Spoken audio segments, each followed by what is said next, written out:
The death of Thomas Hardy leaves English literature without a leader. I mean, think about that for a second. When Virginia Woolf, a literary titan in her own right, says something like that, you know we're talking about someone absolutely monumental. That's the kind of giant Thomas Hardy was. So today, we're going to pull back the curtain on Thomas Hardy, the man behind that legendary world of Wessex. We're going to dive into his life, his work, and, oh yeah, the many controversies that followed him. Okay, so here's the plan. We'll start with his roots in Wessex, look at how love and architecture led him to writing, break down his career into 3 phases, and then get into the scandal that ended it. After that, we'll see how he reinvented himself as a poet, and finally, we'll tackle his complicated legacy. Let's jump in. All right, first up, the man from Wessex. You know, to really get Hardy, you have to get where he came from. Everything he wrote, his whole world, it was all built on the soil of his childhood in the Dorset countryside. So check out this timeline. He goes from this tiny thatched cottage to being an apprentice, then off to the big city, London, and then back home again.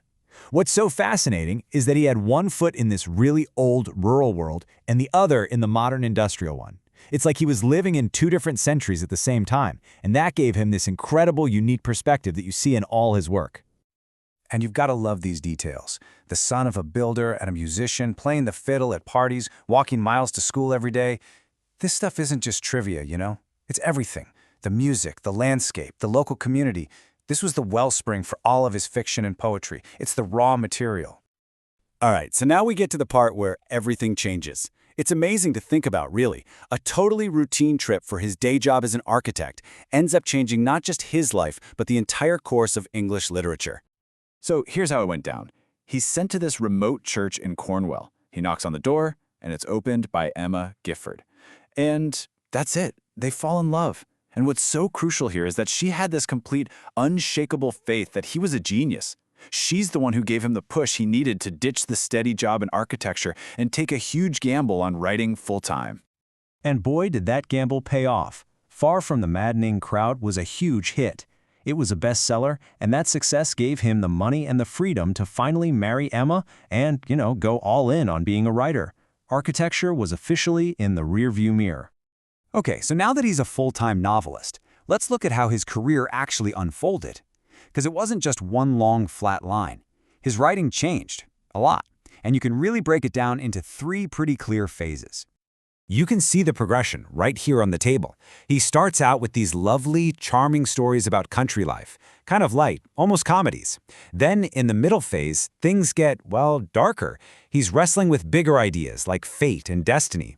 And then you get to the late phase, and bam, he's just going for it, taking on social hypocrisy, marriage, class, the whole shebang. And where does all this drama unfold? In Wessex. Now, Wessex isn't a real place on the map. It's what Hardy called his version of southwest England.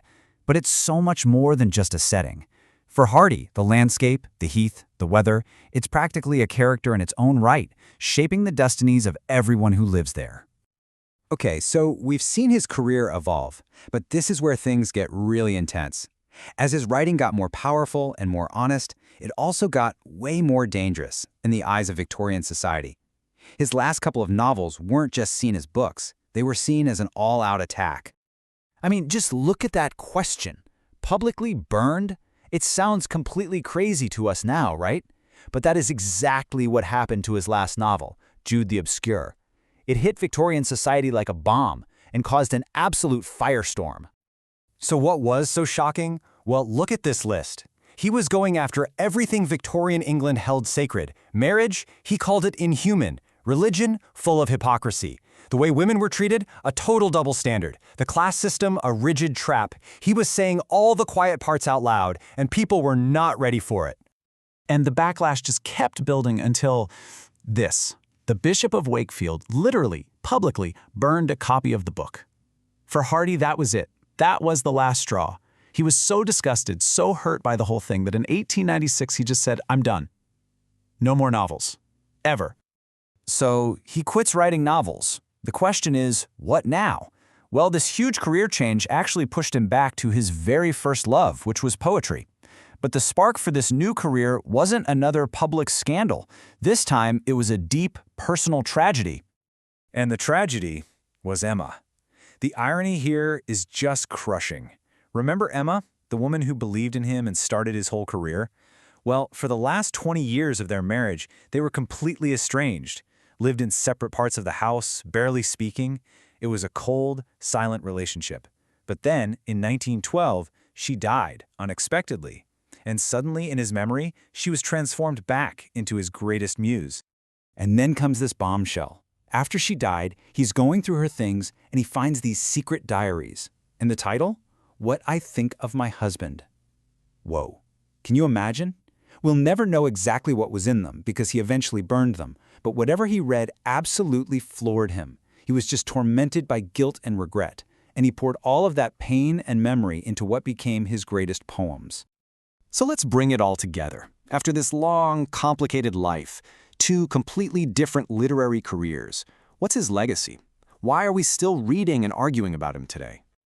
You know, even his burial was something straight out of one of his own novels. When he died in 1928, there was this bizarre compromise. His heart was literally cut out and buried with Emma back in Dorset, while his ashes were sent to the big time, Poets' Corner in Westminster Abbey. Talk about being torn between two worlds right to the very end.